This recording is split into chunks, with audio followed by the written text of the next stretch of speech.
சீஷர்கள் மேல் பரிசுத்த ஆவியானவர் ஊற்றப்பட்ட பெந்தேகோஸ்தே நாளை குறித்து நாம் அனைவரும் அறிந்திருப்போம்.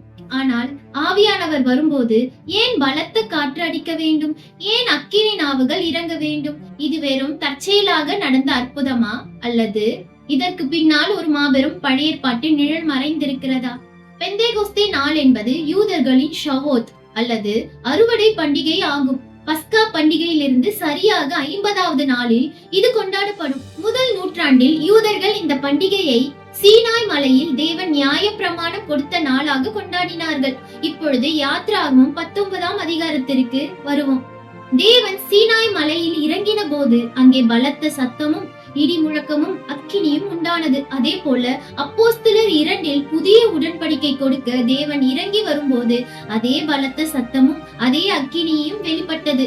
சீனாய் மலை ஒரு நிழல், பெந்தேகோஸ்தே நாள் அது நிஜம். சீனாய் மலையில் தேவன் அக்கினியில் இறங்கிய போது இஸ்ரவேல் மக்கள் பயந்து நடுங்கி மலையை விட்டு தூரமாய் நின்றார்கள். யாத்ராகமம் 20:18. ஆனால் பெந்தேகோஸ்தே நாளில் அதே அக்கினி பிரிந்து அவர்கள் ஒவ்வொருவர் மேலும் வந்து அமர்ந்தது.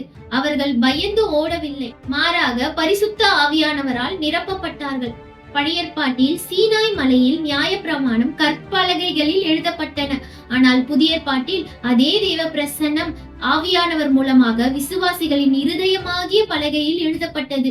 எசேக்கியேல் 36:26. பயத்தை கொடுத்த தேவ தரிசனம், தியோபனி, இப்பொழுது உறவை தரும் உள்ளான அனுபவம், இன்வெல்லிங் பிரசன்ஸாக மாறிவிட்டது. பழைய ஏற்பாட்டு காலத்தில் பரிசுத்த ஆவியானவர் தீர்க்கதரிசிகள், ராஜாக்கள் போன்ற குறிப்பிட்ட சிலர் மேல் குறிப்பிட்ட பணிக்காக மட்டுமே தற்காலிகமாக இறங்கினார். ஆனால் அப்போஸ்தலர் 2:3 கவனியுங்கள். அக்கினி நாவுகள் அவர்கள் ஒவ்வொருவர் மேலும் on each one of them வந்து அமர்ந்தது.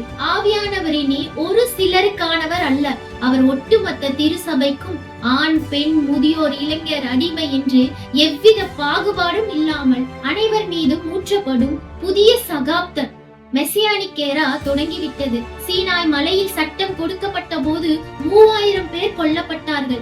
யாத்திராகமம் 32:28. ஆனால் பெந்தேகோஸ்தே நாளில் ஆவியானவர் அருளப்பட்ட பொழுது 3000 பேர் ரட்சிக்கப்பட்டு உயிர் பெற்றார்கள். அப்போஸ்தலர் 2:41. பெந்தேகோஸ்தே என்பது வெறும் அந்நிய பாஷைகள் பேசுவதற்கான நாள் மட்டுமல்ல, அது உலகமெங்கும் சுவிசேஷத்தை கொண்டு செல்வதற்காக தேவன் தம் ஜனங்களுக்கு அளித்த வல்லமையின் நாளாகும். Empowerment for global mission. Sinai மலையின் அக்கினி மக்களை தூர நிறுத்தியது. ஆனால் பெந்தேகோஸ்தேவின் அக்கினி நம்மை தேவனோடும் உலக மக்களோடும் இணைக்கிறது. இந்த அக்கினியின் வல்லமையோடு நாம் இயேசுவுக்காக சாட்சியாய் வாழ போகிறோமா?